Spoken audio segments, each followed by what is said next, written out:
మనిషిని మనిషిగా మాత్రమే చెప్పేటటువంటి ఏకైక పుస్తకము 66 పుస్తకాలు ఉన్నటువంటిది.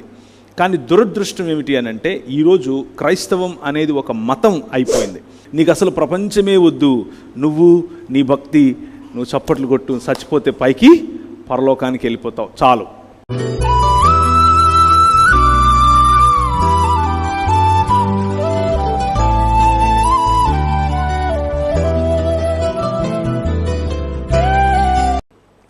నిన్న మనం చూసుకున్నాం, మనకు దేవుని వాక్యము ఒక దృక్పథము వంటిది అని చూసుకున్నాం. ఏది కళ్ళకు పెట్టుకుంటే ప్రపంచం అలాగే కనిపిస్తుంది. వాక్యం అనేది మన కళ్ళకు దృక్పథం అయితే ప్రపంచమంతా కూడా దేవుని యొక్క దృక్పథంలో మనం చూస్తాం అన్న విషయాన్ని మనం చూసుకున్నాం. అలాగే దేవుని యొక్క దృక్పథంలో మనం చూసినప్పుడు మనిషి మనిషిగా మారతాడు, మనిషి మనిషి అవుతాడు అన్న విషయాన్ని మనం చూసాం. మనం మనుషులం కాదా అని ఆలోచించినప్పుడు మనం మనుషులమే కానీ మృగప్రాయులముగా, పశుప్రాయులముగా బ్రతుకుతున్నాం అన్న విషయాన్ని కూడా చూసాం.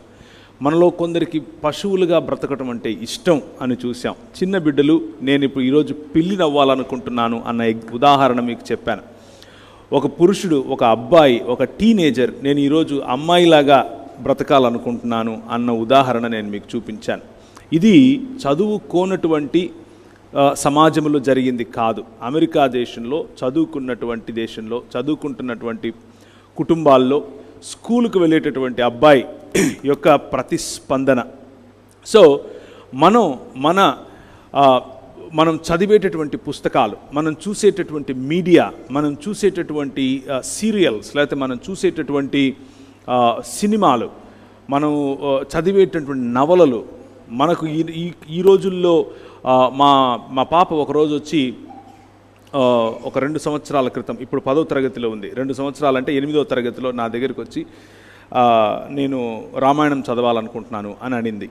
ఎందుకు అని అంటే మా పుస్తకాల్లో పాఠ్యాంశాల్లో అదొక కంపల్సరీ థింగ్ అనమాట, అది చదవాల్సిందే అని అన్నప్పుడు నేను సరే అని దగ్గరుండి రామాయణం తీసుకుని వచ్చి ఏమాత్రము జంకకుండా ఉన్నది ఉన్నట్లుగా అంతా చదువుతూ ఆమెతో మాట్లాడుతూ ఉన్న సమయంలో ఆమెకు చాలా ప్రశ్నలు కలిగాయి. ఇదేంటి ఇలా ఉంది, ఇదేంటి ఇలా ఉంది, మనిషి కదా, మనిషి కాదా, ఇలాంటి ప్రశ్నలు. సో మనిషిని మనిషిగా మాత్రమే చెప్పేటటువంటి ఏకైక పుస్తకము 66 పుస్తకాలు ఉన్నటువంటి దేవుని వాక్యము అన్న విషయాన్ని మనం చూసాం.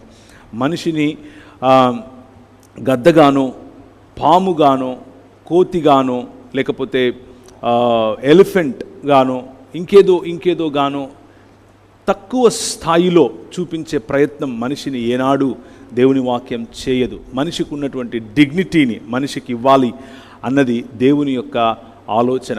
దేవుని సంకల్పం వాక్యం నుంచి బయటపడుతుంది అని చూసాం. దేవుని హృదయం వాక్యం నుంచి తెలుసుకుంటాం అని చూసాం. వాక్యము అనేటటువంటి దర్పణం, వాక్యం అనేటటువంటి ఈ దృక్పథం దేవుని యొక్క హృదయాన్ని, సంకల్పాన్ని మనకు తెలియజేసినప్పుడు మనిషి ఈ సృష్టిలో ఏమై ఉన్నాడో తెలుసుకుని సాటి మనిషిని ప్రేమిస్తూ సాటి మనిషితో కలిసి జీవించేందుకు చేసే ప్రయత్నాన్ని మనం చూసాం.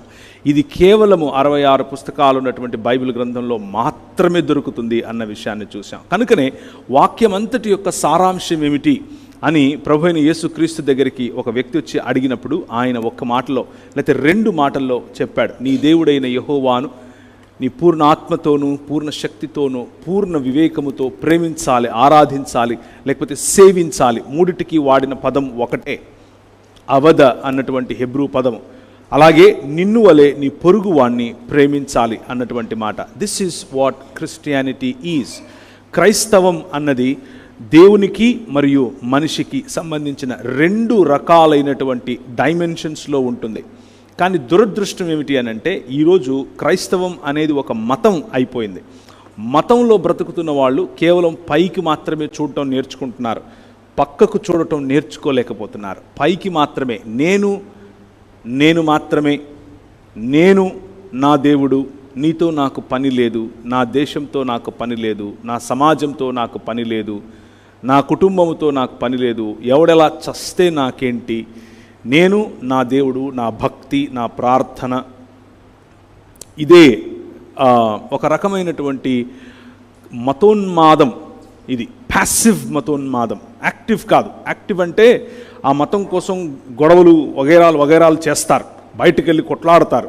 కానీ ఈ మతోన్మాదం ఏం నేర్పిస్తుందంటే అదంతా నీకొద్దు, నీకు అసలు ప్రపంచమే వద్దు, నువ్వు నీ భక్తి, నువ్వు చప్పట్లు కొట్టు, చచ్చిపోతే పైకి పరలోకానికి వెళ్ళిపోతావు చాలు అని చెప్పేటటువంటి మతం.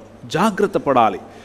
మన వాక్యము అనేది ఇచ్చే దృక్పథము క్రిస్టియానిటీ, అదే Christ is about God and man, దేవుడు మరియు మనుష్యుడు.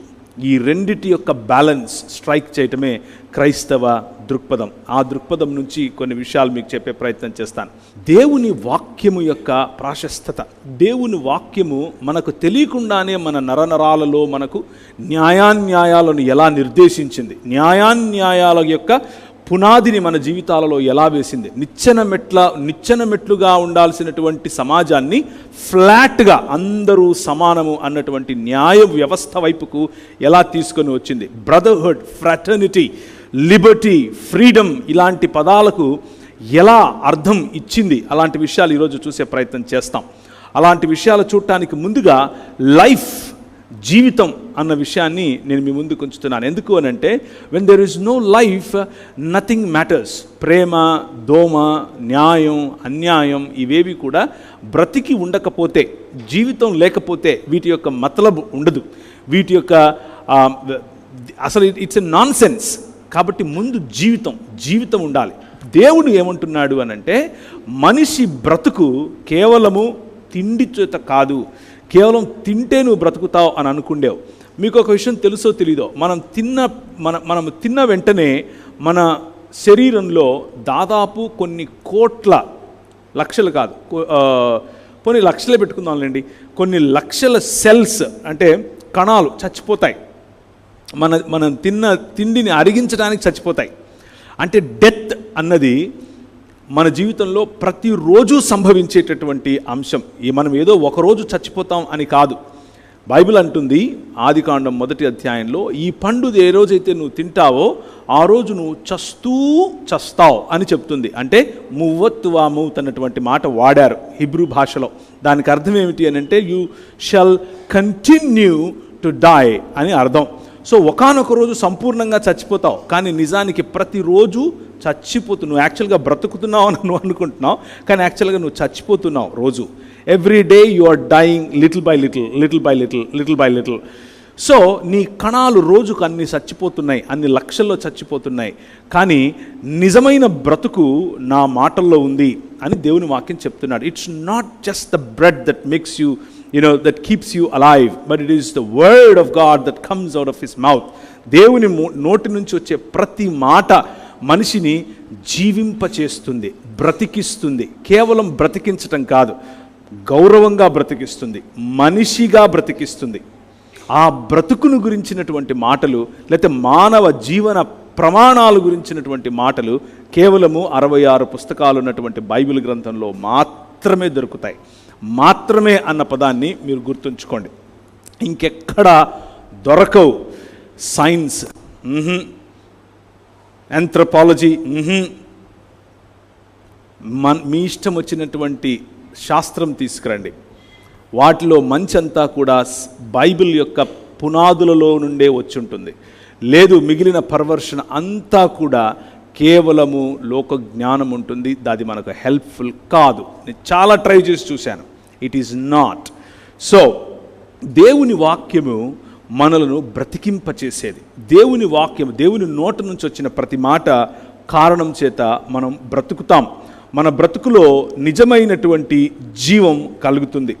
నిజమైనటువంటి జీవం కలిగేటటువంటి ఆ మాటలు ఈరోజు మనం చూడబోతున్నాం. ప్రియమైనటువంటి దేవుని సంగమా, హెబ్రీయులకు రాసిన పత్రిక 4వ అధ్యాయము 12వ వచనం చూడండి. Hebrew 4:12. For the word of God is like a two-edged sword and sharper than any double-edged sword. It penetrates even to the dividing soul and spirit. అని దేవుని వాక్యం గురించి అక్కడ ఉంటుంది. దేవుని వాక్యం సజీవమై బలము గలదై రెండంచులు గల ఎటువంటి ఖడ్గమునకును కంటెను వాడిగా ఉండి ప్రాణాత్మలను కీళ్లను మూలుగను విభజించునంత మట్టుకు దూరుచు హృదయము యొక్క తలంపులలో ఆలోచనలను శోధించుచున్నది. ఆదికాండం 5వ అధ్యాయం 6వ వచనం చూస్తే మానవుని యొక్క పరిస్థితి ఏంటంటే ఈ మానవుడు వాడి హృదయములలోని తలంపులలోని ఆలోచనంతా కేవలము చెడ్డది అని ఉంటుంది. నరుల చెడుతనం భూమి మీద గొప్పదనియు వారి హృదయం యొక్క తలంపులలోని ఊహ అంతయు ఎల్లప్పుడూ కేవలము చెడ్డది యెహోవా చూచి. So this is what is the consequence of rejecting God. దేవునిని తిరస్కరించటం కారణం చేత మానవుని యొక్క ఆలోచన, మానవుని యొక్క దృక్పథం, మానవుని యొక్క జీవన విధానం, మానవుని యొక్క ఆలోచనలు, మానవుని యొక్క ఊహ, మానవుని యొక్క ప్రతి అణువు కూడా ఏమైంది? కేవలము నిరంతరము చెడ్డది అయింది. కానీ దేవుని వాక్యము ఆ చెడుతనము నుంచి, ఆ మరణము నుంచి, ప్రతిరోజు చనిపోయే ఆ ఊహ నుండి, ప్రతిరోజు చనిపోయే ఆ పరిస్థితి నుండి, ఇప్పుడు మళ్ళీ హెబ్రీ 4:12 చదవండి. మనిషి యొక్క ఆలోచన అన్నగారు తెలియపరిచినట్లుగానే మనము, మన భక్తి, మన విశ్వాసము 4 గోడల మధ్యగానే ఉంటుంది. ఎదుటివారు ఏమైపోతున్నారో కూడా పట్టించుకునే పరిస్థితిలో మనం లేము.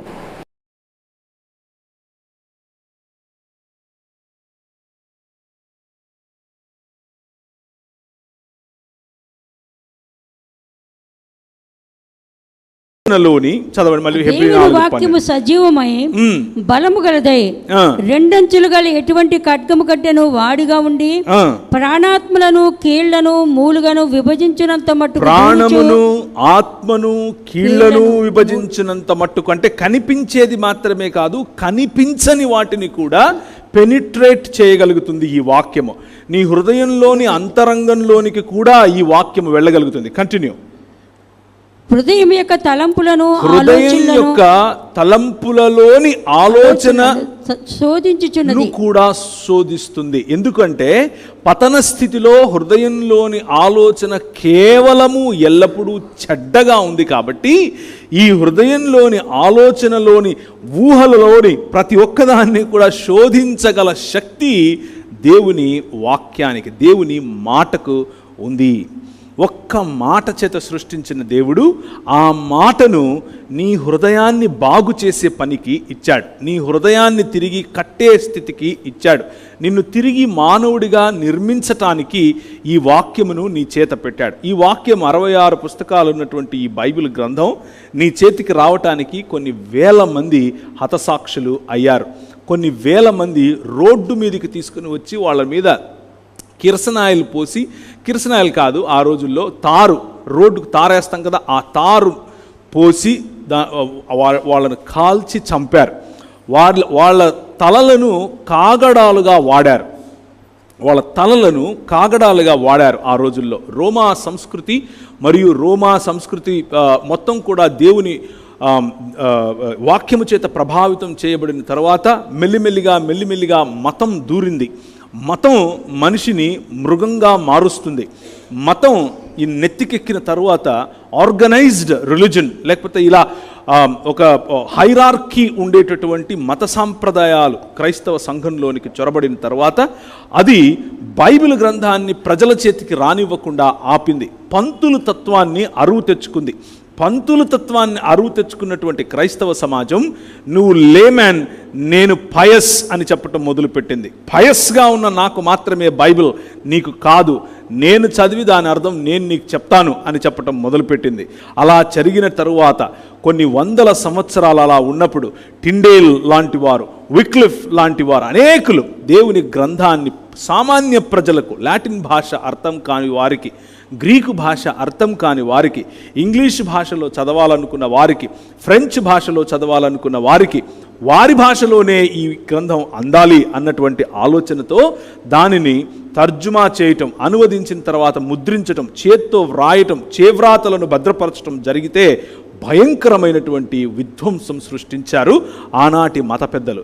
మతం మనిషిని మృగంగా చేస్తుంది. అది క్రైస్తవ మతమైనా సరే, నెత్తికెక్కించుకుంటే అది మృగంగా మారుతుంది.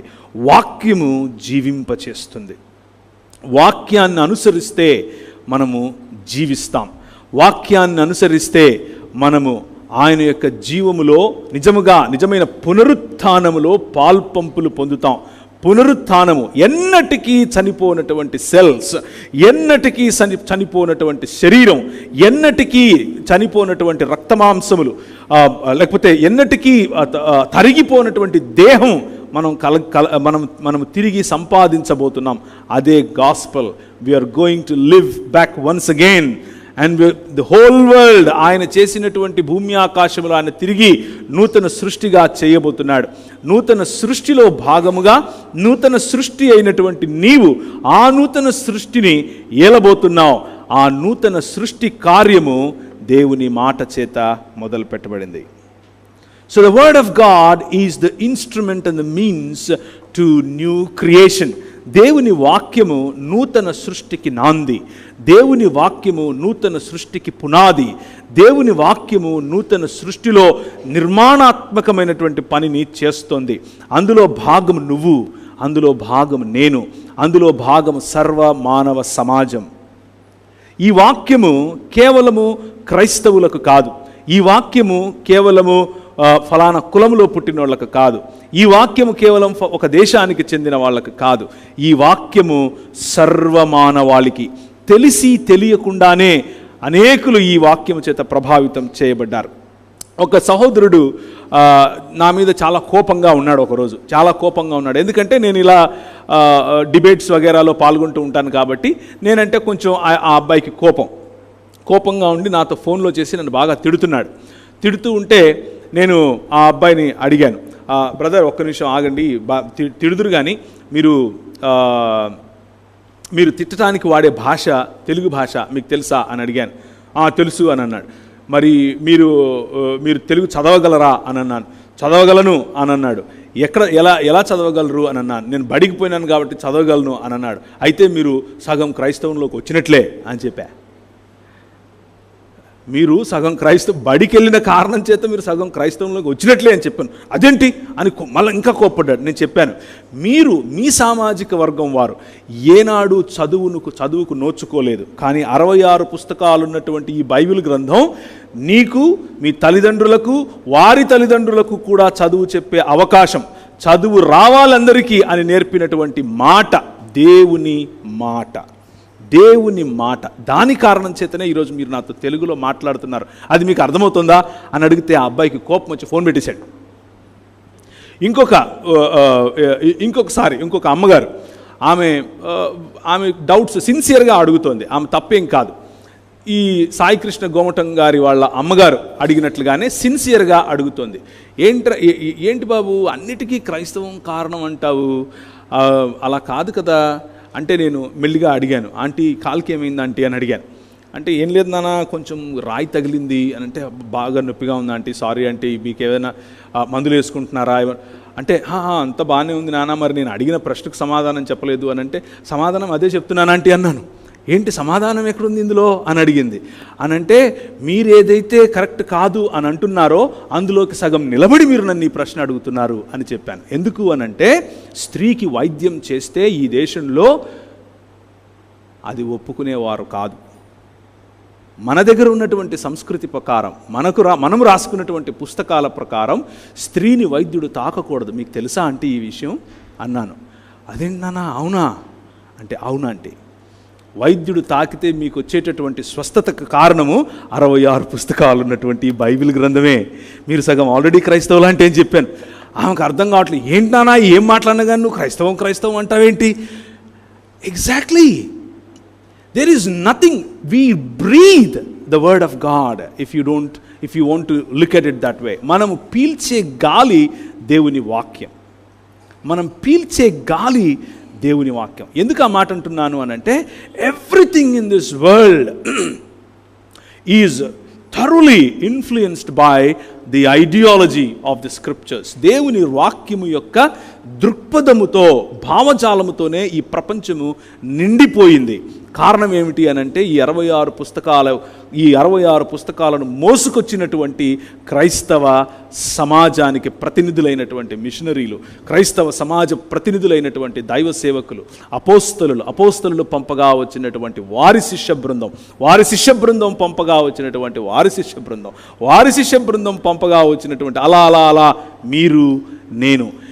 ఈరోజు మనం దేన్నైతే నామ్ అనుకుంటున్నామో, ఈరోజు మనం దేన్నైతే క్యాజువల్గా తీసుకుంటున్నాము, అవును కదా అదంతే కదా అంటున్నాము, అది ఒకానొక సమయంలో అనేకులు పోరాడి తెచ్చుకున్నది అన్న విషయం మనకు తెలియకపోవచ్చు. ఆ పోరాటం పేరే వాక్యమును అనుసరించే క్రైస్తవం. ఆ పోరాటం పేరే 66 పుస్తకాలు ఉన్నటువంటి బైబిల్ గ్రంథం. సో హిస్టారికల్గా కొన్ని విషయాలు మనం ఈరోజు చూస్తాం. అయితే మనిషి యొక్క ఊహలలో, మనిషి యొక్క ఆలోచనలను సైతం చీల్చగలిగినటువంటి, శోధించగలిగినటువంటి శక్తి ఈ వాక్యానికి ఉంది. ఈ వాక్యము నీ చేతిలో ఉంటే, ఈ వాక్యమును గనక నువ్వు కరెక్ట్గా అర్థం చేసుకుంటే, రిలీజియస్గా కాదు, మత ప్రాతిపదికన అంటే పరలోకం పోవటానికి ఫార్ములాలు వెతుక్కోవాలి అని అంటే మీ కర్మ, ఇక వెతుక్కుంటూనే ఉంటారు మీరు. అది కాదు నేను చెప్పేది.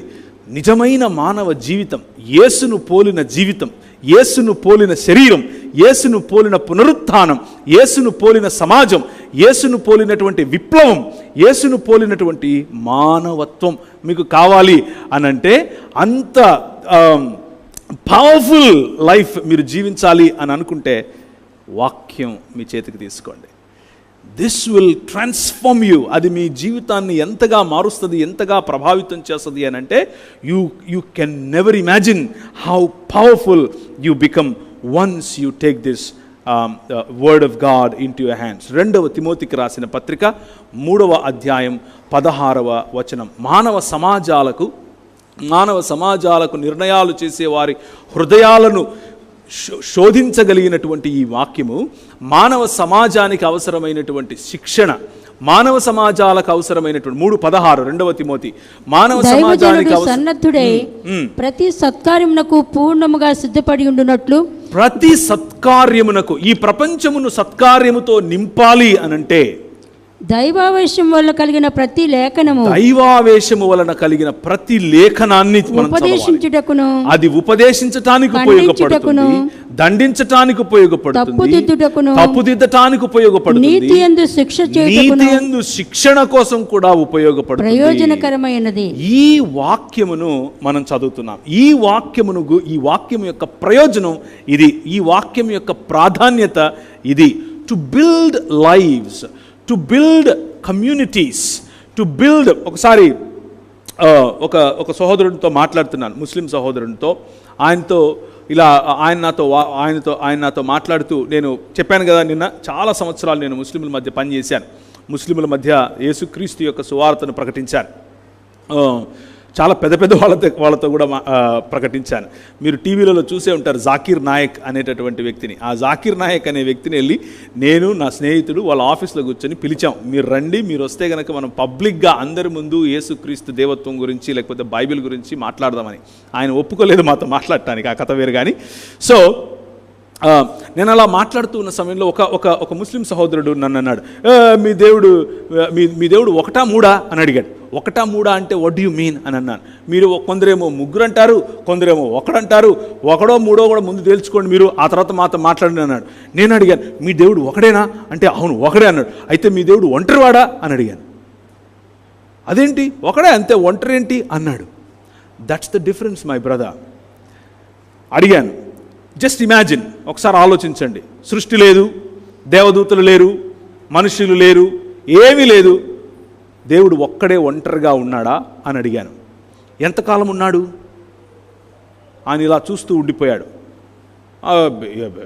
ఆయన ఎప్పుడూ ఉన్నాడు, ఒంటరిగానే ఉన్నాడు అన్నాడు. సో ఆయన ప్రేమ నేర్చుకున్నాడా అని అడిగాను. ప్రేమ నేర్చుకోవటం ఏంటి అన్నాడు. ఇంకొక వ్యక్తి లేనిదే ప్రేమ ఎలా తెలుస్తుంది అని అడిగాను. ఇంకొక వ్యక్తి లేనిదే ప్రేమ ఎలా ప్రకటిస్తాడు అని అడిగాను. ఆయన మాటలు నేర్చుకున్నాడా? భావ ప్రకటన నేర్చుకున్నాడా? అంటే ఆయన సృష్టి పైన ఆధారపడ్డాడా ప్రేమించటం కోసం? ఆయన ప్రేమించాలంటే ఆయనకు సృష్టి చేసుకునే కర్మ పట్టిందా? ఆయన సృష్టించందే ఆయన ప్రేమించలేడా? ఆయన సృష్టించందే న్యాయం తీర్చలేడా? న్యాయం అన్న కాన్సెప్ట్ అసలు తెలుసా ఒంటరివాడికి అని అడిగాను. ఆయన బ్రదర్ నాకు టైం అవుతుంది మళ్ళీ మాట్లాడతా అన్నాడు. కానీ మన దేవుడు కమ్యూనిటీ అన్న పదం, కమ్యూనిటీ, ఈ వాక్యం మనకు నేర్పేది ఏమిటి అని అంటే మానవ సమాజం, community, unity as one unit, ఒక్క యూనిట్గా ఇంతమందిని రావడానికి గల కారణం ఏమిటి అని అంటే మానవ సమాజమును దేవుడు ఆదం అని పిలవడానికి గల కారణం ఏమిటి అని అంటే ఒక్క దేవుడు కానీ ఆయన ముగ్గురు వ్యక్తులుగా ఉనికిలో ఉండటం. దాని కారణం చేతనే గౌరవము అన్నది మన దేవుని హృదయంలో అనగా వాక్యములో ఒకరి పట్ల ఒకరికి గౌరవం అన్నది కనిపిస్తుంది. అలాగే న్యాయం అన్నది ఒకరిని ఒకరు న్యాయవంతంగా ఎలా ట్రీట్ చేసుకోవాలి అన్నది కనిపిస్తుంది. ప్రేమ, మొదటి యోహానులో చెప్పినట్లుగా మన దేవుడు ఏమై ఉన్నాడు? ప్రేమ అయి ఉన్నాడు. ఆయన కేవలం ప్రేమించేవాడు మాత్రమే కాదు, ప్రేమ అయి ఉన్నాడు. ఆయన నిలువెల్లా ప్రేమే. ఎలా సాధ్యం ఒంటరిగా ఉన్నవాడికి నిలువెల్లా ప్రేమ? తన్ను తాను ప్రేమించుకుంటున్నాడా? లేకపోతే తన్ను తాను ప్రేమించుకుంటే మనం ఏమంటాం? స్వార్థపరుడు అంటాం. ఆయన ప్రేమ పోనీ త్యాగభరితుడా? ఎలా త్యాగం చేశాడు? ఎవరికి త్యాగం చేశాడు? ఎవరి కోసం త్యాగం చేశాడు? పురాతన కాలము మొదలుకొని శాశ్వత కాలము తన ప్రత్యక్షతలు చూపిస్తూ వస్తున్నటువంటి మన ప్రభువు ఆనాడు తండ్రి యొక్క అభీష్టము నెరవేర్చటం కోసం సృష్ట్యారంభమునకు ముందే తండ్రితో చేసినటువంటి ఒడంబడిక, కమిట్మెంట్, ఆ కమిట్మెంట్ ఏక చిత్తము కలిగి వేరు వేరు వ్యక్తులైనప్పటికీ ఏక చిత్తము కలిగి ప్రవర్తించేటటువంటి ఒక దేవుడు. షమా ఇస్రాయేల్ ఏమని చెప్పాడు? షమా ఇస్రాయేల్ యాహ్వే ఎలోహిను యాహ్వే ఎహాద్ అన్నాడు. అనగా ఇశ్రాయేలు వినుము, నీ దేవుడగు యెహోవా అద్వితీయుడు అగు యెహోవా. ఎంత అద్వితీయుడు! ఆ అద్వితీయత్వం మనకు ఈ వాక్యములో మాత్రమే బయలుపరచబడుతుంది. వితౌట్ దిస్ వర్డ్, ఈ వాక్యము లేనిదే, ఈ వచనము మన చేతిలో లేనిదే, ఆయన మాట మన చేతిలో లేనిదే, how do we know what is justice? మనకు ఎలా తెలుస్తుంది న్యాయం అంటే ఏంటో? How do we know what is love? భలే వారే బ్రదర్, ప్రపంచంలో ఇంకెవరికి తెలీదా? ఓన్లీ క్రైస్తవులకే తెలుసా అని మీరు అడగచ్చు. Well, that's the truth. ఎందుకంటారా? ఒకసారి ఆలోచించండి. రోమీయులకు రాసిన పత్రిక వెళ్ళకండి, నేను అది చెప్పట్లేదు. రోమా సామ్రాజ్యం, రోమీయులు ఈ ప్రపంచాన్ని ఒకనాడు ఏలేవారు. ముఖ్యంగా మన ప్రభు అయిన యేసుక్రీస్తు ఈ లోకంలోనికి క్రీస్తుగా లేకపోతే మానవుడిగా అవతరించి వచ్చినప్పుడు, మానవుడిగా ఆయన జన్మించి వచ్చినప్పుడు రోమా సామ్రాజ్యము ఆనాటి all roads leads to Rome అన్నటువంటి మాట ఆ రోజుల్లో విస్తరించింది. అంటే రవి అస్తమించని బ్రిటిష్ సామ్రాజ్యం అని మొన్నటిదాకా వీళ్ళు ఏదైతే అనుకున్నారో అది వాళ్ళు 2000 సంవత్సరాల క్రితమే చేసేశారు. ఓకే, 2000 సంవత్సరాల క్రితమే చేశారు రోమీలు. రోములకు ముందు గ్రీకులు చేశారు. గ్రేకుల్లో నుంచి వచ్చిన మన దేశానికి వచ్చి మన దేశం పైన రాజ్యం చేసింది ఎవరు చెప్పండి? అలెగ్జాంద్రు. కరెక్ట్. మకిదూనియాకు చెందినటువంటి అలెగ్జాంద్రు అని ఆయన ఈ దేశానికి వచ్చాడు.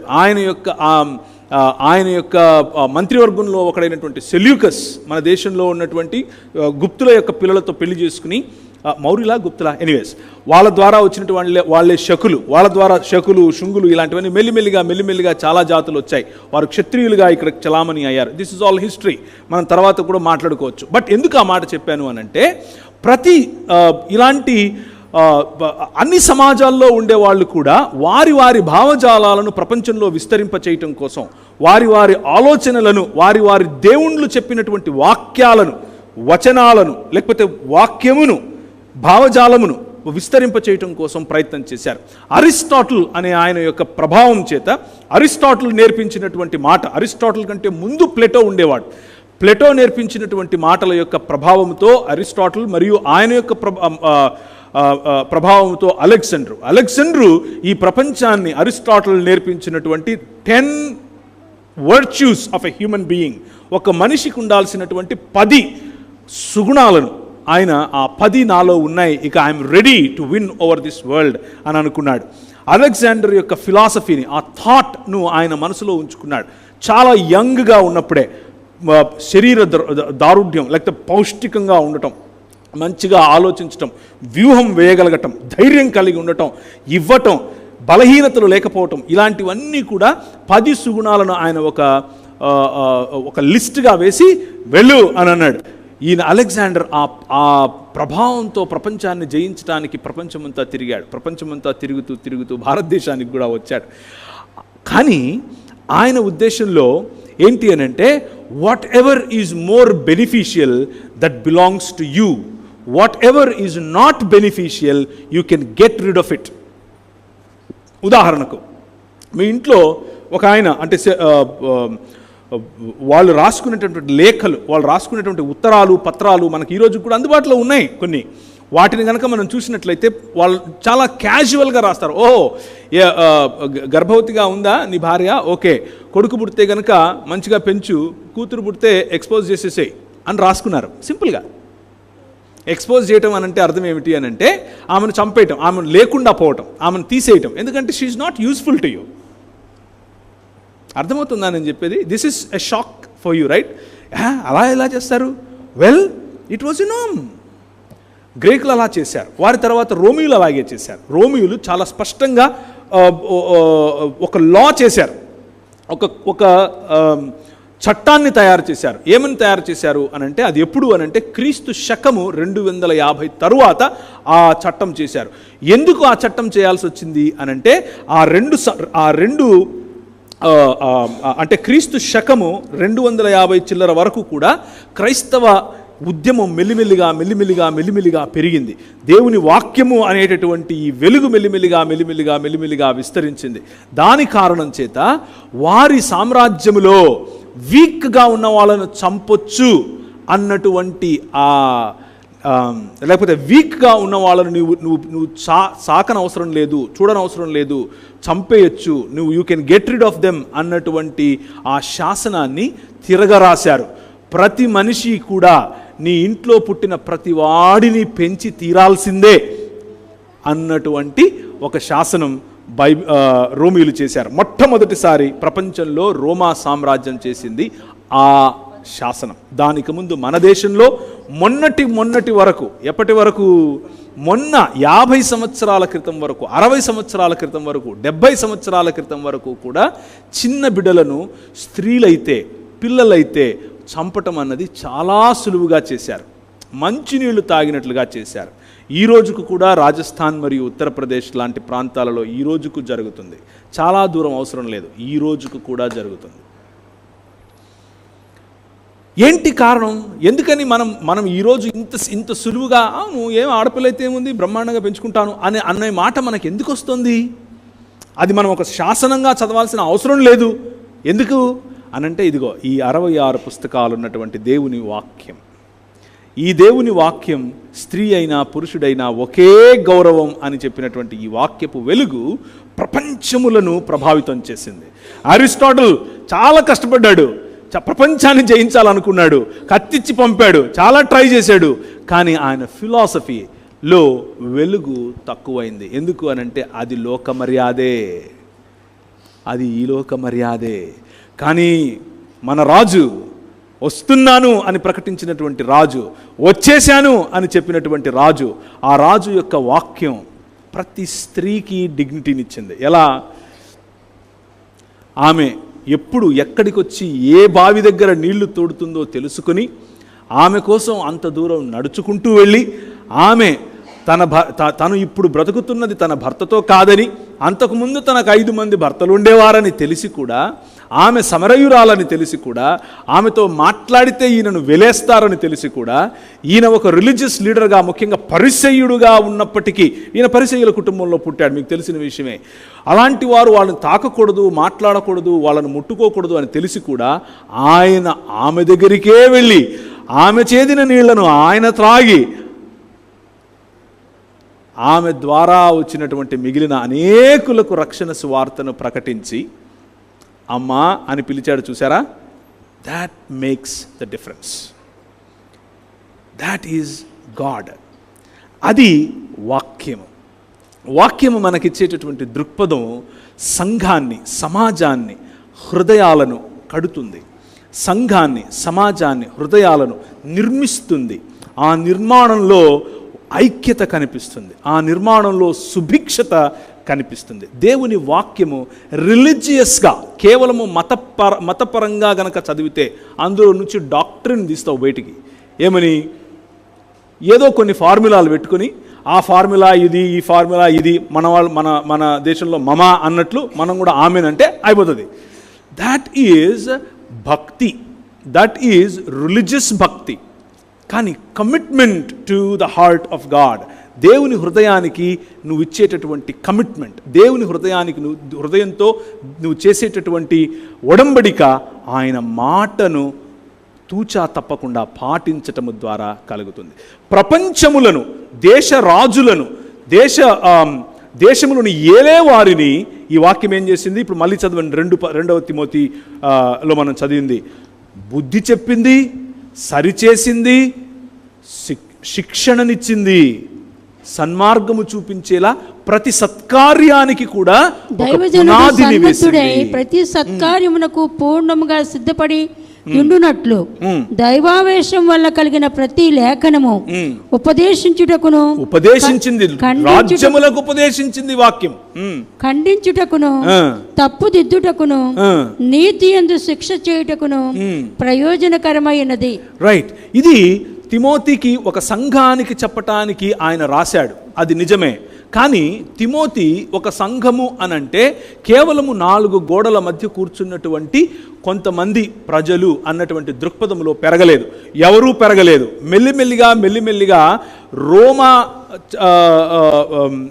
రోమన్ కెథోలిసిజం మరియు అలాంటి ఆర్గనైజ్డ్ రిలీజన్స్ కారణం చేత మెల్లిమెల్లిగా మనం మళ్ళీ సినగోగులుగా మారాం. సినగోగుకు సంఘానికి ఉన్న తేడా ఏమిటి అనంటే, సినగోగు అంటే అర్థం ఏంటంటే యూదులు పిలువబడిన వారు, ఎక్లీసియా అనబడినటువంటి వారు ఒక చోటికి వచ్చి లేఖనములను చదివి పాటలు పాడి ఆరాధించేసి ఆ శనివారం పూట పనులు చేయకుండా ఇంట్లో ఉంటారు. అంటే భక్తితో జీవిస్తారు.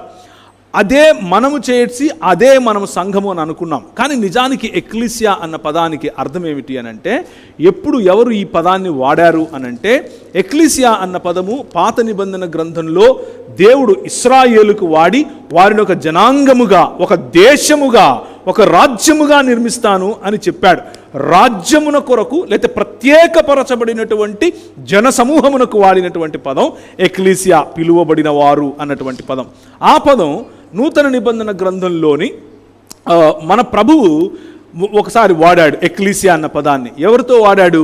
పేతురు వచ్చి, ఏమనుకుంటున్నారు నా గురించి అని అంటే, నువ్వు ఏలియావని వాళ్ళని మాట్లాడతాడు. నువ్వేమనుకుంటున్నావు ఇంతకు పేతురయ్యా అంటే, పేతురయ్య ఏమన్నాడు? సర్వోన్నతుడైన దేవుని కుమారుడగు క్రీస్తువు అని నేను నమ్ముతున్నాను అని అంటే, ఈ సత్యము పైన నువ్వు ఒప్పుకున్నటువంటి ఈ సత్యం పైన I shall build my church అని అన్నాడు. నా ఎక్లీసియాను నేను కడతాను అని అన్నాడు. ఎక్లీసియా అన్న పదం చాలా కేటగారికల్గా ఆయన అక్కడ వాడాడు. ఇంతకేంటి ఎక్లీసియా అన్న పదము అని అంటే, ఆయన కంటే ముందు ఆయన వాడింది గ్రీక్ పదం కదా. అక్కడ ఆయన కంటే ముందు రోమీయులు, లేకపోతే ఆయన కాంటెంపరీస్గా ఉన్న రోమీయులు ఎక్లీసియా అన్న పదం వాడతారు.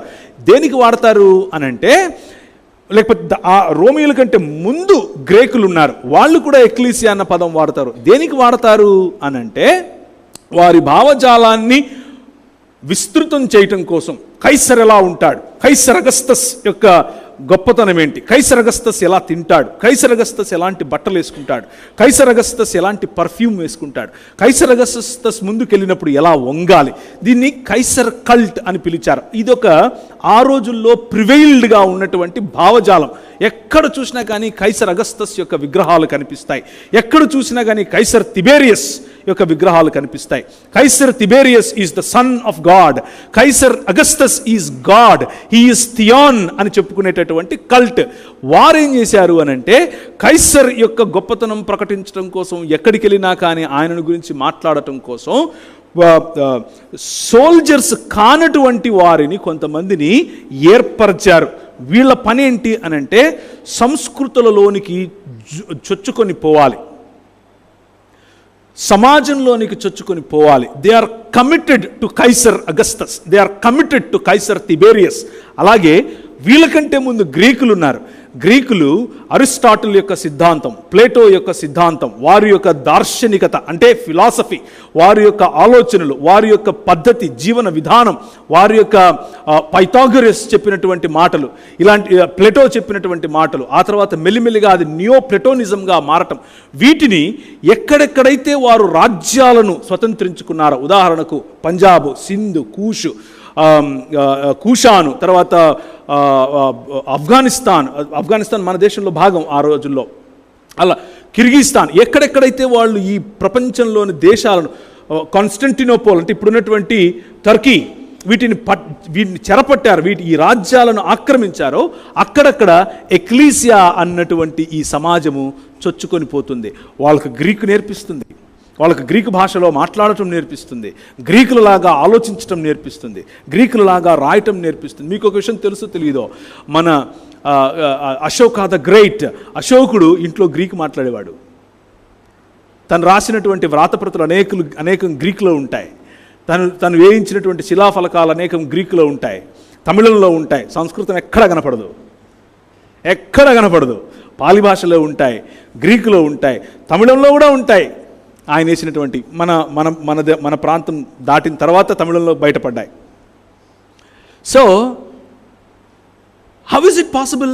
ఇంత దూరం ఉన్నటువంటి ఈ అశోకుడికి గ్రీక్ ఎలా వచ్చింది? దాట్ ఈజ్ ఎక్లీసియా చేసేటటువంటి పని అది.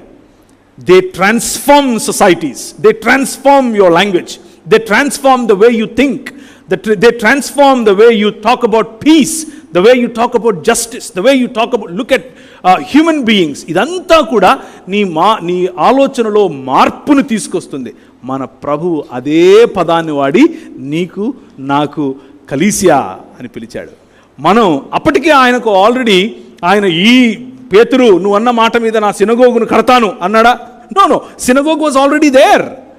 ఆ సిస్టమ్ ఆల్రెడీ ఉంది. భక్తితో రావటం, లేఖనాలు చదవటం, ఇదంతా తప్పు అని నేను చెప్పట్లేదు సుమా, అవన్నీ కావాలి మనకు. కానీ దానికంటే మించినటువంటి బాధ్యత, దానికంటే మించినటువంటి ఒక విజన్, దానిని మించినటువంటి ఒక దర్శనం మీకు చూపించే ప్రయత్నం చేస్తున్నాను. The focus of the word of God. ప్రపంచములను కేవలము 4 గోడల మధ్య కూర్చున్న వారికి బుద్ధి చెప్పటం, కేవలము 4 గోడల మధ్య కూర్చున్న వారికి నేర్పించటం, కేవలం 4 గోడల మధ్య కూర్చున్న వారికి నీతితో శిక్షణను ఇవ్వటం మాత్రమే మన పని కాదు. ప్రపంచములకు, రాజ్యములకు, దేశములకు 3వ అధ్యాయము 2వ తిమోతి మనం చదివినది. దేవుని రాజ్య విస్తరణ 4 గోడల మధ్య జరిగేది కాదు, సర్వలోకమునకు వెళ్ళి అనేక ఆత్మలు రక్షించేదిగా సువార్త ఉండాలని దైవ సేవకులు తెలియపరుస్తున్నారు. ఇప్పుడు చదవండి. ఎక్లీసియా చేయాల్సినటువంటి పని. దైవజనుడు సన్నద్ధుడై ప్రతి సత్కార్యమునకు పూర్ణముగా సిద్ధపడి ఉండునట్లు దైవావేశము వలన కలిగిన ప్రతిలేఖనము ఉపదేశించటానికి. ఎవరికి ఉపదేశించాలి? Now you think the big picture.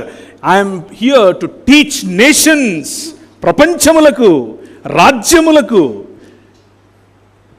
అర్థమవుతుందా? రాజ్యములకు ఉపదేశం చేయాలి, రాజ్యములకు బుద్ధి చెప్పాలి, రాజ్యములను ఖండించాలి, అవసరమైతే రాజ్యములను ఏలేటటువంటి వారిని మనం ఏం చేయాలి? నీతి మార్గములోనికి తీసుకొని రావటానికి మన వంతు ప్రయత్నం మనం చేయాలి. That is the word of God. దేవుని వాక్యం అది సంకుచితం చేసి దీన్ని కేవలము మతం అనే డబ్బాలో పెట్టి గనక చూస్తే పర్సనాలిటీ డెవలప్మెంట్ అనుకుంటాం. This is just personality development. But if you look at the broad heart of God, మన ప్రభువు యొక్క విశాల హృదయాన్ని గనక మనం చూడగలిగితే, his purposes for communities, his purposes for nations, ఉదాహరణకు యునైటెడ్ నేషన్స్, ఐక్యరాజ్య సమితి, అంతకుముందు నానా జాతి సమితి, సారీ నేను కొంచెం తెలుగులో కొంచెం వీక్. ఎక్కడి నుంచి వచ్చాయి ఇవి? where did that come from? 2 wars జరిగాయి. where did this unity come from? It is the 66 books of the Bible that gave them the inspiration. No. రాజ్యములు మనలో వివిధత ఉంది, కానీ ఐక్యత సాధ్యం అన్నటువంటి 66 పుస్తకాలు ఉన్నటువంటి బైబిల్ నేర్పిన పాఠం అన్ని దేశాలు ఒక చోటుకు వచ్చి ఒక డాక్యుమెంట్ చదివి ఆ డాక్యుమెంట్ మీద సైన్ చేశాయి. మెల్లిమెల్లిగా రాని వాళ్ళు కూడా రావడం మొదలు పెడుతున్నారు. మెల్లిమెల్లిగా మనలాంటి వాళ్ళు ఉండి కూడా బయటకు వచ్చే ప్రయత్నం చేస్తున్నారు. అండ్ ఈ unity, where did we get it from? మనం చదివినటువంటి వాక్య భాగం. తెలుసో తెలియకో మనం చెప్పే మాట, మనం మాట్లాడే దేవుని వాక్యం, ఇట్ వర్క్స్. అది మార్పు తీసుకొని వస్తుంది. 60 ఏళ్ల క్రితం స్త్రీలు పనిచేసేవాళ్ళు కాదు కదా. స్త్రీలకు ఉద్యోగం లేకపోతే ఉపాధి అన్నది చాలా కద్దు కదా. అమ్మా ఏంటి ఆమె పని చేస్తుందా అనేవాళ్ళం కదా. ఈరోజు అందరూ ఏంటి నువ్వు పని చేయవా, ఇంట్లో ఉంటావా అని అంటున్నాం. ఎందుకు? వాయ్? మార్పు ఎలా? దైవజనుడు సన్నద్ధుడై నేర్పించినటువంటి మాట. మనకు గౌరవం, మన కుటుంబానికి కావలసినటువంటి పోషణ, మన కుటుంబానికి కావలసినటువంటి సంరక్షణ, ఆర్థికంగా మనం ఎలా బలపడాలి, సామాజికంగా మనం ఎలా అభివృద్ధి చెందాలి, దేశ ప్రగతి కోసం నేను ఎలా పాటుపడాలి, ఇవన్నీ ఎక్కడి నుంచి వచ్చాయి? ఇట్ ఈస్ దేవుని వాక్యం, ద వర్డ్ ఆఫ్ గాడ్. 66 పుస్తకాలు ఉన్నటువంటి దేవుని వాక్యం. భక్తి కోసం అవసరమా? ఎస్, అవసరమే. భక్తి కూడా కావాలి, భక్తిలో కూడా మనం ఎదగాలి. కానీ అక్కడే ఆగిపోతే దేవుని యొక్క ప్రణాళికను మిస్ అయిన వాళ్ళం అవుతాం. 119వ కీర్తనలో చాలా చక్కటి మాటలు. దేవా నీ వాక్యము నా పాదములకు దీపం కదా, నా త్రోవకు అది వెలుగు కదా. నా పాదములు ఈ త్రోవలో నడవాలి అనంటే నాకు నీ వాక్యము అనేటటువంటి కాంతి కావాలి. ఈ సమాజము సరైన తిన్నని దారిలో నడవాలి అనంటే ఈ వాక్యము యొక్క వెలుగు కనిపించాలి. ఎవరు చూపిస్తారు? అది నువ్వు నేను చూపించాలి. మనం మత ప్రాతిపదికన 4 గోడల మధ్య కూర్చుని మనం మాత్రమే చదువుకొని అయిపోయింది అని బైబిల్ సంకలో పెట్టుకొని ఇంటికి వెళ్ళామనుకోండి, how do we see the change? How? It is not possible. నా బాధ్యత ఏమిటి అనంటే ఈ వెలుగును మన పాట పాడతాం, జ్యోతిగామము చేయుమో దేవ, పైకెత్తి చూపించడం. ఈ పుస్తకం కాదు, ఈ పుస్తకంలో ఉన్నటువంటి వెలుగు జ్యోతులుగా ప్రకాశింపచేయాలి. ఎలా? కుటుంబములో ప్రకాశింపచేయాలి, సంఘములో ప్రకాశింపచేయాలి, సమాజములో ప్రకాశింపచేయాలి, రాజ్యములలో ప్రకాశింపచేయాలి, దేశములలో ప్రకాశింపచేయాలి. ఆ వెలుగు, ఆ దర్శనం ఇంకా క్రైస్తవులు బహుశా పట్టుకున్నట్లేరు. మనం ఇంకా సంకుచితంగానే ఆలోచిస్తున్నామేమో. వాక్యము మనలను ఇంత విశాలముగా ఆలోచించమని చెబుతోంది కదా. ఎలా? నా పాదములకు దీపము, నా త్రోవకు వెలుగు అని ఎవరు రాస్తున్నారో తెలుసా? ఎవరు? రాజు రాస్తున్నాడు. కింగ్ డేవిడ్ రాజు రాస్తున్నాడు. గుర్తుపెట్టుకోండి. A man who decides for entire nation, దేశములకు నిర్ణయం చేసేవాడు అడుగుతున్నాడు, అయ్యా నీ వాక్యం నాకు కావాలి, నీ రాజ్యాంగం లేకపోతే నాకు అర్థమవుతుందా? అందుకనే యెహోషువకు ఆ పుస్తకాన్ని అందించిన తర్వాత ఏమని చెప్పాడు ప్రభు? చూడండి, యెహోషువ గ్రంథం 1వ అధ్యాయము. యెహోషువ గ్రంథము 1వ అధ్యాయము ఏమని చెప్పాడు? నేను ఈ వాక్యం ఏమవ్వాలి? అయితే నువ్వు నిబ్బరము కలిగి జాగ్రత్త పడి బహుధైర్యముగా ఉండి నా సేవకుడైన మోషే నీకు ఆజ్ఞాపించిన ధర్మశాస్త్రం అంతటి చెప్పున చేయవలెను. నీవు నడుచు ప్రతి మార్గమున చక్కగా ప్రవర్తించినట్లు నీవు దాని నుండి కుడికి గాని ఎడమకు గాని తొలగకూడదు. ఈ ధర్మశాస్త్ర గ్రంథమును నీవు బోధింపగా తప్పిపోకూడదు. దానిలో రాయబడిన వాటి అన్నిటి ప్రకారము చేయుటకు నీవు జాగ్రత్త పడినట్లు దివారాత్రము దాన్ని ధ్యానించిన ఎడల నీ మార్గమును వర్ధిల్ల చేసుకుని చక్కగా ప్రవర్తిస్తావు. నేను నీకు ఆజ్ఞ ఇచ్చున్నాను కదా. నిబ్బరం కలిగి ధైర్యముగా నుండుము, దిగులు పడకము, జడియకము. నీవు నడుచు మార్గం అంతటిలో నీ దేవుడైన యెహోవానికి తోడై ఉండును. ఎవరితో మాట్లాడుతున్నాడు? యెహోషువ అనగానే మీరు ఏదో ఒక ముసలాయన అక్కడ కూర్చుని, దైవజనుడు మోషే గారు కాలం చేయగానే ఈయన అక్కడ కూర్చుని సరే రేపటి నుంచి చర్చ్ సర్వీస్ నేను నడిపిస్తానులే అని అనుకుంటున్నాడు. అలా అనుకుంటున్నారా మీరు? No, Joshua is the new king.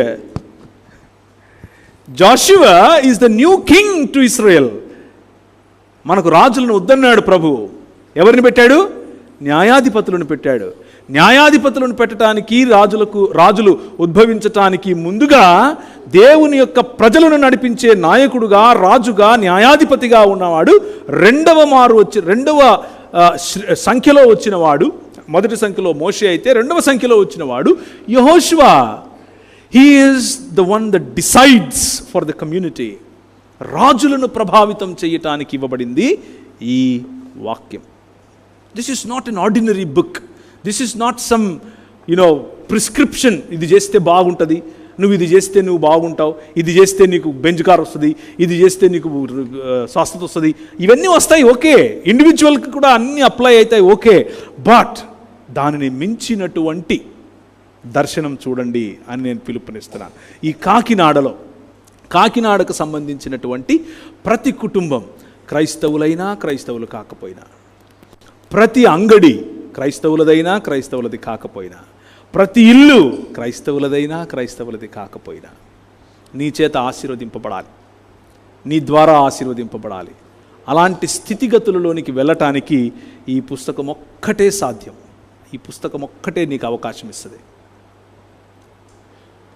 So ఒకరోజు ఒక అమ్మాయి కాఫీ చేసుకుని పొద్దున్నే నేను వెళ్ళాలి, అమెరికాకు వెళ్ళిపోయి మంచిగా నేను థియాలజీ చదివి మా నాన్నగారికి సేవలో నేను సహాయం చేయాలి అని ఆలోచిస్తూ కాఫీ తాగడానికి కూర్చుంది.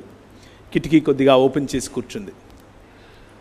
రాత్రి జరిగిన ఘటన ఆమెకు గుర్తొస్తోంది. ఏం జరిగింది ఇంతకు అని ఆలోచిస్తే, ఆ అమ్మాయి ఆలోచిస్తూ రాత్రి ముగ్గురు వచ్చారు. ఒకరేమో అడిగారు, నాన్నగారు ఉన్నారా అని. ఎందుకు అనంటే మీ నాన్నగారు డాక్టర్ అట కదా అన్నారు. అవును, కానీ మీ నాన్నగారు రాలేరు మా ఇంటికి, నువ్వు వస్తావా, వచ్చి సహాయం చేస్తావా, నా భార్య ప్రసవంతో ఉంది అని అడిగారు. అడిగితే ప్రసవ వేదనలో ఉంది, నువ్వు వస్తావమ్మా అంటే, నేను డాక్టర్ని కాదండి, మా నాన్నగారిని తీసుకెళ్తారా అంటే, లేదు మా ఇళ్లలోకి పురుషుడిని రానివ్వం. పురుషుడు స్త్రీకి ప్రసవం చేయటం ఏంటి, నా భార్య సచ్చినా పర్లేదు కానీ నా పురుషుడు వచ్చి నా భార్యకు ప్రసవం చేయటం ఏంటి అని వెళ్ళిపోయాడు. అలా ముగ్గురు వచ్చారు, ముగ్గురు వెళ్ళిపోయారు. ఉదయాన్నే అది ఆలోచిస్తూ ఆమె కాఫీ తాగుతూ తన ప్రయాణానికి సిద్ధపడుతూ ఉండగా డప్పుల సౌండ్ వినిపించింది. ఒకటి తర్వాత ఒకటి 3 శవాలు అక్కడి నుంచి వెళ్తున్నాయి. ముగ్గురు రాత్రి ప్రసవ వేదనతో ఆ ముగ్గురు స్త్రీలు మరియు వారికి పుట్టిన పిల్లలు, 6 మంది బహుశా పుట్టిన పిల్లలు చనిపోయారో లేదో, that is not I don't know, కానీ ముగ్గురు స్త్రీలు మాత్రం చనిపోయింది. జరిగిన ఘటన. ముగ్గురు స్త్రీలు చనిపోయినప్పుడు వాళ్ళని తీసుకెళ్తున్నారు. ఒకరి తర్వాత ఒకరు డప్పులు మోగుతూ ఉంటే ప్రభువు ఆమెతో మాట్లాడుతున్నాడు. ఎలా మాట్లాడుతున్నాడు? వాక్యం అనేటటువంటి వెలుగుతో మాట్లాడుతున్నాడు, వాక్యముతో మాట్లాడుతున్నాడు. If not you who will go for me, నువ్వు కాకపోతే ఇంకెవరు పోతారు అని అడిగాడు. అదేంటి ప్రభువా, నన్ను వెళ్ళమనిది నేను సువార్త పరిచర్య చేయటానికి కదా, నేను వాక్యం ప్రకటించాలి కదా అంటే, అవును ప్రకటించాలి, అదే చెయ్యి, కానీ ఎలా చేస్తావు అని అడిగాడు. ఎవరికి చేస్తావు అని అడిగాడు. నీ పిలుపు ఇదిగో చూసావుగా, ఇంతమంది నా ప్రజలు దిక్కులేని వారుగా చచ్చిపోతున్నారు, వాళ్లకు నీ అవసరత ఉంది, అదే సువార్త ప్రకటన అని చెప్పాడు. ఆవిడ వెళ్ళింది, అమెరికాకు వెళ్ళిపోయింది, కాలేజీలో జాయిన్ అయింది. కానీ జాయిన్ అయిన కాలేజ్ థియాలజికల్ కాలేజ్ కాదు, జాయిన్ అయిన కాలేజ్ మెడికల్ కాలేజ్ సంపూర్ణం చేసుకుంది, వెనక్కి వచ్చింది. ఈరోజు వరకు కూడా అనేక మందికి, మా ఇంట్లో వాళ్ళ అనేక మందికి ఈ రోజుకు కూడా దేవుని యొక్క తాకిడిని, స్వస్థతను ఇస్తూ ఉన్నటువంటి సిఎంసిని స్థాపించింది, క్రిస్టియన్ మెడికల్ కాలేజ్ వెల్లూరు. ఆవిడ పేరు ఐడా స్కడ్డర్ గారు. God speaks to us to disciple nations, ప్రపంచములను శిష్యత్వములోనికి నడిపించటానికి ఒక స్త్రీ where did she get this idea that ప్రసవ వేదనలో ఉన్నటువంటి స్త్రీ పురుషుడు తాకడు, పురుషుడు చూడకూడదు అన్న కారణం చేత ఆమె చనిపోకూడదు అన్న ఆలోచన ఎక్కడి నుంచి వచ్చింది? మతంలో ఉంటే వస్తుందా? వాక్యమును చదివితే వస్తుంది. మతం చెబుతుంది స్త్రీ నిమ్నం, మతం చెబుతుంది నువ్వు ఇది చేయకూడదు, అది చేయకూడదు, ఇలా చేయాలి, అది చేయాలి. వాక్యము చెబుతుంది నీ తోటి వ్యక్తి, స్త్రీ అయినా పురుషుడైనా, సహాయం కావాలి అని అడిగితే చేయటం నీ పని. నువ్వు చేయి. ఎలా చేస్తావు, ఎలా నిర్మిస్తావు ఈ సమాజాన్ని? చిత్తూరు జిల్లాలో వారు పనిచేసినటువంటి మిషన్ ఆర్గనైజేషన్ పేరు ఆర్కాట్ మిషన్. ఆర్కాట్ ప్రాంతము ఈరోజు చిత్తూరు, వెల్లూరు, ఆ చుట్టుపక్కల ప్రాంతాలన్నీ కూడా అరక్కోణం వరకు ఆర్కాట్ మిషన్ అని పిలిచారు. మదనపల్లి నుంచి అరక్కోణం వరకు ఆ ప్రాంతాలను సుభిక్షతలోనికి నడిపించారు. స్కడర్ ఫ్యామిలీ, 2 స్కడర్స్ వచ్చారు. వారి పిల్లలు they built beautiful churches, beautiful hospitals, beautiful service and ఆరాధనను చేశారు. స్వస్థతను ఇవ్వడం ద్వారా స్తుతిని, ఆరాధనను ప్రభువుకు అందించారు. అనేకులు నేటికి కూడా ఈ వైద్యం అనేటటువంటి ఆలోచనలో దేవుని వైపు చూస్తున్నారు. That is the word of God. బుద్ధి చెప్పటానికి మనం కట్టెనెట్టుకోవడమో లేదా కత్తులెత్తుకోవడమో అవసరం లేదు. పని చేస్తే చాలు, అవతలడికి బుద్ధి వస్తుంది. దేవుని రాజ్య విస్తరణలో ఇతరులతో విభేదించాల్సిన పని లేదు, ఇతరులతో వాగ్వాదాన్ని దిగాల్సిన పని లేదు. దేవుని పని, దేవుని సువార్తను చక్కగా నిర్వర్తించే విధంగా ఉండాలని పిలుపునిస్తున్నారు. ఈ రోజుకు కూడా సిఎంసికి మీరు వెళ్ళి నాకు తలనొస్తుంది అని అంటే తలకే స్కాన్ తీస్తారు, కాళ్ళకి తీయరు. మా ఊరికి రండి హైదరాబాద్కు, సార్ నాకు ఈ వేలు నస్తుంది అని అంటే, అబ్బా అసలు నువ్వు చచ్చిపోకుండా ఉన్నందుకు నేను చాలా ఆశ్చర్యంగా ఉంది, ఇప్పటికిప్పుడు ఆపరేషన్ చేయాలంటాడు, ఇప్పటికిప్పుడు చేయాలంటాడు. What a difference! ఏంటి ఈ డిఫరెన్స్? ఈ దృక్పథంలో ఉన్న మార్పు ఏంటి? ఎక్కడి నుంచి వచ్చింది ఈ దృక్పథం? The 66 books of the Bible brings that change in you. నీ మార్గములకు అది వెలుగుగా, నీ త్రోవలకు వెలుగుగా పనిచేస్తుంది. జేమ్స్ చాప్టర్ 1 verse 22, యాకోబు గ్రంథం 1వ అధ్యాయము 22వ వచనము. ఇంతవరకు మనం చదివినట్లుగా యెహోషువతో చెబుతూ ఉన్నప్పుడు దానిని తూచా తప్పకుండా, కుడికైనను ఎడమకైనను తిరగకుండా దానిని మాత్రమే చేయాలి అన్నటువంటి మాట, దానిని గుర్తుంచుకోండి. That is the key. దేవుని వాక్యము కేవలము వినువారుగా గనక మనం ఉంటే, మనకంటే దీన దరిద్ర అవస్థలో ఎవరూ లేరు.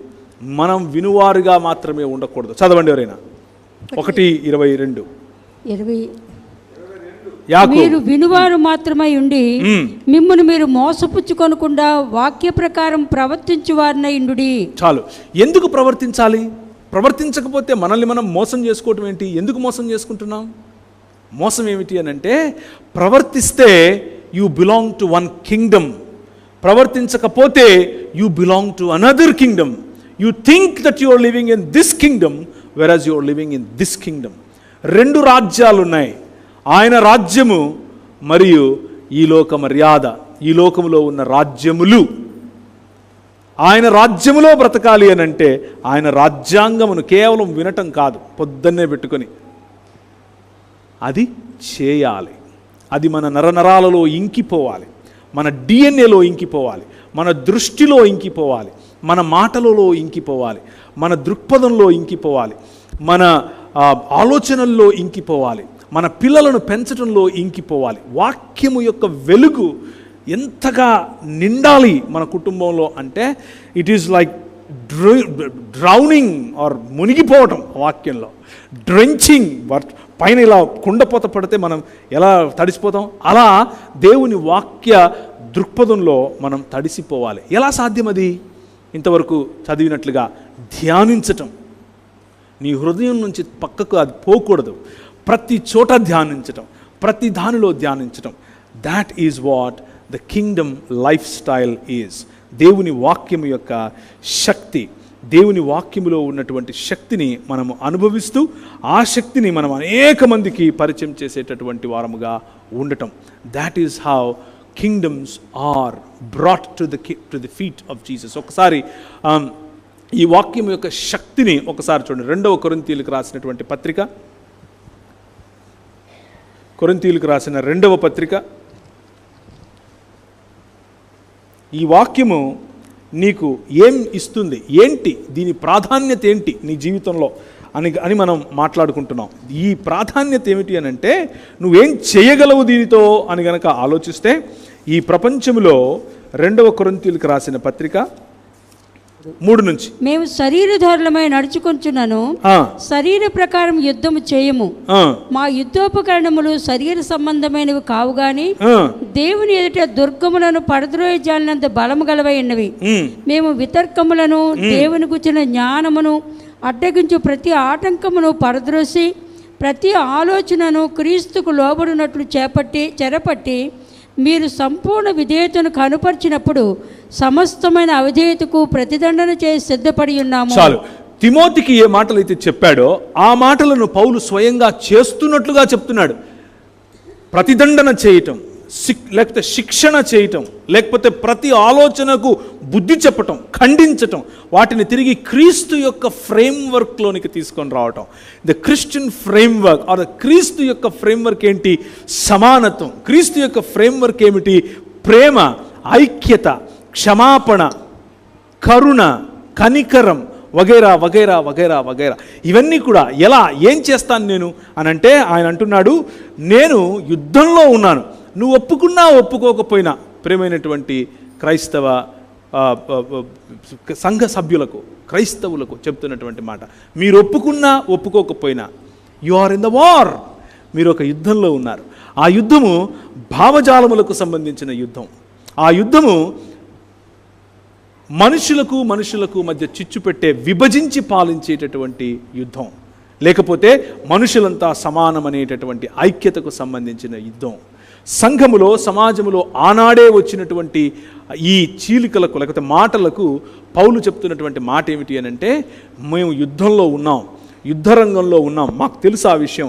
అయితే మేము శరీరధారులమై నడుచుకొనుచున్నను, శరీర ప్రకారం యుద్ధం చేయము. మా యుద్ధోపకరణములు శరీర సంబంధమైనవి కావు. మేము కత్తులు, ఈటలు, బల్లాలు, లేకపోతే గన్నులు ఎత్తుకుని రావటం లేదు. అది కాదు మా పని. That is not how we will win this world. ఈ ప్రపంచాన్ని గెలవటానికి, ఈ ప్రపంచాన్ని తిరిగి మానవత్వంతో నింప. ఇప్పటి వరకు నేటి క్రైస్తవ్యంపై చక్కటి వివరణ ఇచ్చి ఉన్నారు. క్రైస్తవం అంటే 4 గోడల మధ్యన జరిగేది కాదు. దేవుని రాజ్య సువార్త విషయంలో ప్రపంచంలోనికి వెళ్ళి, సర్వసృష్టికి వెళ్ళి సర్వజనులకు ఆయన సువార్తను ప్రకటించటమే దేవుని సువార్త, దేవుని రాజ్య విస్తరణ అని చక్కగా వివరించినారు. దేవునికి స్తోత్రం. మన చేతిలో AK-47లు అవసరం లేదు.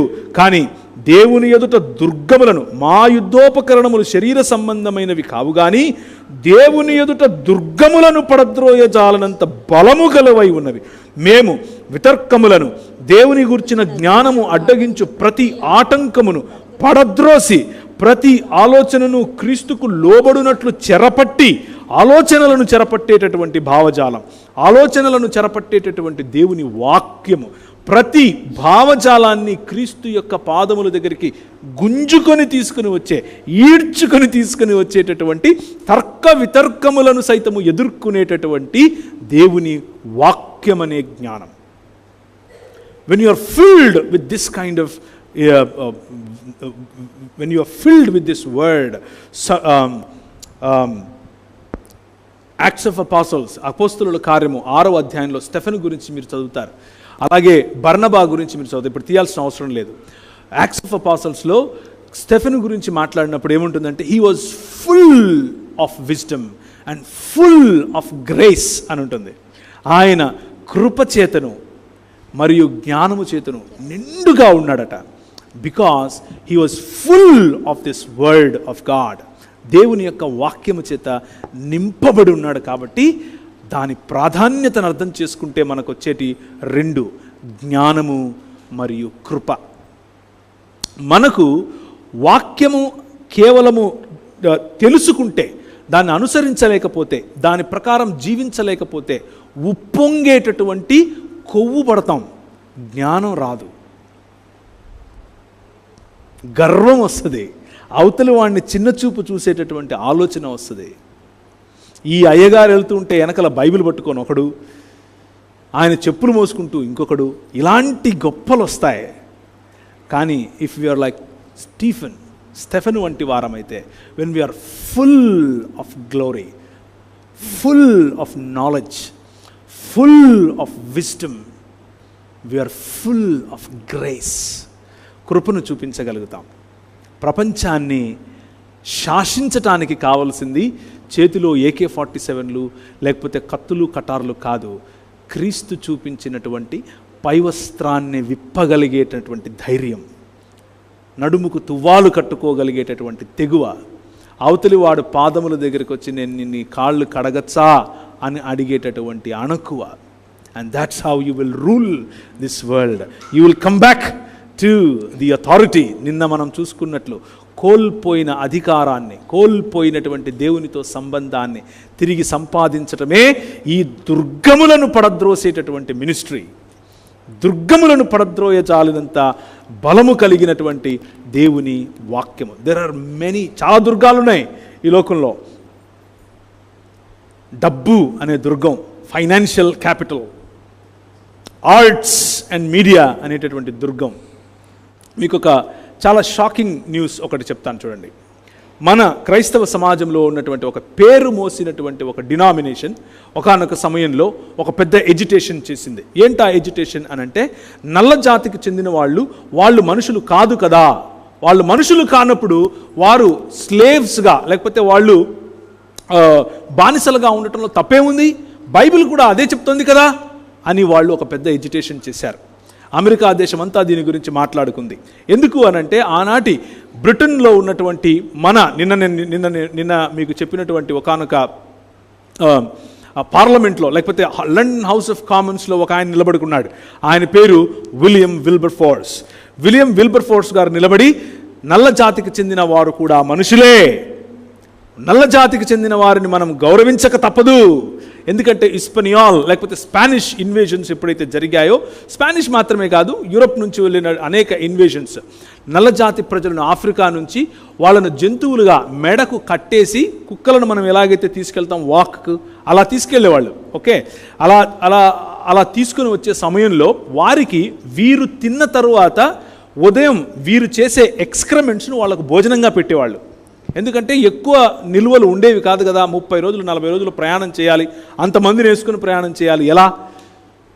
సో వీళ్ళు తినగా వీళ్ళు విడిచిందంటే అన్నం కాదు, వాళ్ళకు ఆ మలం తినిపించేవాళ్ళు, దాని ద్వారా వాళ్ళు బ్రతికేవాళ్ళు. You cannot treat human beings like this అని ఆయన పోరాడాడు. ఆయన పోరాడినప్పుడు అందరూ అన్నారు, అదేంటి మనం దాసులను ఉంచుకోవచ్చు కదా, ఇట్స్ ఓకే, నో ప్రాబ్లం అని అన్నారు. హౌ, ఎలా? ఒక మనిషిని నువ్వు ఏ విధంగా దాసుడిగా చేస్తావు, ఒక మనిషిని నువ్వు ఏ విధంగా దాసత్వంలో ఉంచుతావు, ఒక మనిషిని నువ్వు ఏ విధంగా స్లేవ్గా చూస్తావు. You cannot. ఒకవైపు ఒనీసిమును చేతిలో పట్టుకొని, ఇంకొక వైపు ఫిలమోనును చేతిలో పట్టుకొని, ఈ ఇద్దరూ నాకు కావాలి అని చెప్పిన పౌలు యొక్క దృక్పథం ఏమైంది అని ప్రశ్నించాడు. ఎక్కడ? మీ ఇంట్లో, మా ఇంట్లో, మీ చర్చిలో, మా చర్చిలో కాదు. ఎక్కడ? London house of Commons. ఒక్కరి పేరు చెప్పండి క్రైస్తవ సమాజం నుంచి ఈరోజు మన తెలుగు రాష్ట్రాల్లో ఉన్నటువంటి విధాన సభలో లేకపోతే ఢిల్లీలో ఉన్నటువంటి పార్లమెంట్లో ఒక్క వాయిస్ చెప్పండి. ఎవరైనా ఉన్నారా ప్రశ్నించేవాళ్ళు? లేరా? ఎందుకు లేరు? That's the question. ఎందుకు లేరు? Because we are so selfish. ఈ వెలుగు, ఈ వాక్యపు వెలుగు నా దగ్గరే ఉండాలని సంకలో పెట్టుకున్నాం. పార్లమెంట్లో పెట్టాలి, ఇది సంకలో కాదు. సంకలో పెట్టుకుంటే మనమే బాగుపడతామని మనం అనుకుంటున్నాం. అది జరగదు, ఇది జరగదు. ఎప్పుడైతే ఈ వాక్యం అనేటటువంటి వెలుగు, ఈ వాక్యం అనేటటువంటి ఖడ్గము, ఈ వాక్యం అనేటటువంటి సుత్తి బయటకు వెళుతుందో, బయటకు వెళ్ళటం అంటే జస్ట్ పేపర్లు పంచడం కాదు, భావజాల రూపంలో బయటికి రావాలి. సంఘములన్నీ ఏకమై విలియం విల్బర్ఫోర్స్ గారితో, ముఖ్యంగా అమెరికా దేశంలో ఉన్నటువంటి కొన్ని సంఘాలు ఏకమై విలియం విల్బర్ఫోర్స్ గారిని ప్రతిఘటించాయి. కానీ ఆయన తగ్గలేదు. లైఫ్ మిషన్ నాకు ఇదే అని అన్నారు. మధ్యలో ఒక లేఖ వచ్చింది. ఆ లేఖ ఇక్కడ ఉన్నటువంటి బ్యాప్టిస్ట్ మిషనరీలు, ఎక్కడ కలకత్తా ప్రాంతము, కలకత్తా తర్వాత భువనేశ్వర్, కటక్ ప్రాంతాల్లో ఉన్నటువంటి బ్యాప్టిస్ట్ మిషనరీలు చేసినటువంటి కొన్ని సర్వేస్ ఒక లేఖ రూపంలో వాళ్ళు రాసి లండన్కి పంపించారు. ఈయన దగ్గరకు వచ్చింది, చూశాడు ఏంటిది అని చూస్తే అందులో విలియం విల్బర్ఫోర్స్ గారికి ఒక నివేదిక. ఏంటి ఆ నివేదిక? ఒక పెద్ద చాలా చాలా ఒక సర్వే అనమాట. అంటే మంచి సర్వే చేశారు, ఒక రీసెర్చ్ పేపర్ లాంటి సర్వే. అందులో ఏమని రాస్తున్నారు అని అంటే, అయ్యా మరి లండన్ హౌస్ ఆఫ్ కామన్స్లో మీరు దేవుని వాక్య దృక్పథంలో మాట్లాడుతున్నారని, ప్రజల కోసం ఆలోచించే మనసున్నవారని మేము ఎరిగాము. మీరు ఉదయం నుంచి సాయంత్రం వరకు మీ యొక్క ఫెయిత్ లేకపోతే మీ యొక్క విశ్వాసాన్ని ఆధారం చేసుకునే మీరు మీ జీవితాన్ని గడుపుతారని, ఎస్పీసీకే మరియు ఎస్పీజీ అలాగే చర్చ్ మిషన్ సొసైటీ లాంటి గొప్ప గొప్ప క్రైస్తవ మిషనరీ ఆర్గనైజేషన్స్ను ఇక్కడికి పంపటానికి మిషనరీస్ చార్టర్ అని పిలుస్తారు. 1833లో జరిగినటువంటి చార్టర్ ఆఫ్ మిషనరీస్ భారతదేశానికి మొట్టమొదటిసారిగా వాళ్ళను లీగల్గా పంపించినట్టు దాంట్లో కూడా మీ చేయి ఉందని నేను విన్నాను. మెకాలే గారు ఇక్కడ సంస్కరణలు చేసే సమయంలో, విద్యను ప్రవేశపెట్టే సమయంలో ఆయన వెనుక కూడా మీ హస్తం ఉందని విన్నాను. మీరు చాలా మంచి పని చేస్తున్నారు. అయితే భారతదేశంలో ఒక చిన్న సమస్య ఉంది, మీరే మాకు దిక్కు అన్నారు. ఏంటా సమస్య? చదువుతూ ముందుకెళ్తే భారతదేశంలో కేవలం ఈ ఒక్క సంవత్సరంలోనే 2800కు పైగా చిన్న పిల్లలు చేతులు ఇరిగి, కాళ్ళు ఇరిగి, మెడలు తెగిపోయి రథాల కింద పడి ఉండటం, ఇదిగో నంబరు, ఫలానా వాళ్ళ నాయన పేరు ఇది, వాళ్ళ అమ్మ పేరు ఇది. ఈ సంవత్సరం జరిగినటువంటి ఉత్సవంలో తెగిపోయిన చేతులిన్ని, ఈ సంవత్సరం జరిగిన ఉత్సవంలో అర్పించిన కళ్ళిన్ని, ఈ సంవత్సరం జరిగిన ఉత్సవంలో నదిలో పడిన పిల్లల సంఖ్య ఇది, గంగానది, ముఖ్యంగా కలకత్తా ప్రాంతంలో గంగానదిలో పడిన పిల్లల సంఖ్య ఇది అని చెప్పినప్పుడు విలియం విల్బర్ఫోర్స్ గారి హృదయం కరిగింది. అయ్యో ఏంటి, వాయ్, ఎందుకు అని అడిగారు. దానికి సమాధానం, మా దేశ సంస్కృతిలో అది ఉంది. మ్రొక్కుబడికి పిల్లలను అర్పించటం, మ్రొక్కుబడికి ఈరోజు మనం తల వెంట్రుకలు ఇస్తూ ఉంటారు, మన వాళ్ళు కూడా వెళ్తుంటారు. వేలాంగనికి మేము ప్రతి సంవత్సరం వెళ్ళేవాళ్ళం. వెళ్ళటం, గుండు కొట్టించుకోవటం, బాగా గంధం పూసుకోవటం, సలసలసల కాగుతూ ఉంటుంది. మా అమ్మ టైం అయిందిరా, తిందా అంటే అప్పుడు చేపలు తినడానికి వెళ్ళేవాళ్ళం. సో కానీ విలియం విల్బర్ఫోర్స్ గారు ఆ రోజు నిలబడ్డారు. ఈ వాక్యము అనేటటువంటి కత్తి, దుర్గములను పడద్రోయజాలినంత బలము కలిగినటువంటి ఈ వాక్యమును పట్టుకుని ఆయన లేచి నిలబడి మాట్లాడాడు. ఆయన మాట్లాడి, ఆయన పోరాడి, ఆయన కొట్లాడితే భారతదేశంలో ఒక చట్టం, చిన్నపిల్లలను బలి ఇవ్వకూడదు అన్న చట్టం మనమే తీసుకొచ్చాం. సంకలో బైబిల్ పెట్టుకుంటే తీసుకొచ్చేవాళ్ళమా? నో. పార్లమెంటులో బైబిల్ ఉంటే వస్తుంది. But where is the representative here? AD representative? వాక్యము, దాని ప్రాధాన్యత జీవితాలను కడుతుంది, కుటుంబాలను కడుతుంది. నా వాక్యము వలనే నువ్వు బ్రతుకుతావు, రొట్టె వల్ల కాదు అని ప్రభు చెప్పాడు కదా. దాని అర్థం దేశాలు బ్రతుకుతాయి, రాజ్యాలు బ్రతుకుతాయి. ఈరోజు మన ఇంట్లో ఆడపిల్లలు ఈరోజు చక్కగా ఉన్నారు. మనం ఎవరికి బలులు ఇవ్వకుండా వాళ్ళని పెంచుకోగలుగుతున్నాం అని అంటే 66 పుస్తకాలు ఉన్నటువంటి బైబిల్ గ్రంథం ఇచ్చినటువంటి ఆలోచన. తెలంగాణలో పసుపు పంట పండే ప్రాంతాల్లో నిజామాబాద్ నుంచి ఆదిలాబాద్ వరకు ఒక స్థల పురాణం ఉంది. దాని ప్రకారంగా రక్తం ఎక్కడ చిందిస్తే అక్కడ పసుపు బాగా పండుతుంది, ఎరుపు పడితే పసుపు వస్తుంది అని చెప్తారు. దానికోసం బార్డరింగ్ స్టేట్స్, ఛత్తీస్గఢ్, ఒడిషా, లేకపోతే మహారాష్ట్ర గడిచిరోలి ప్రాంతాలు, అక్కడికి వెళ్ళి ట్రైబల్ అంటే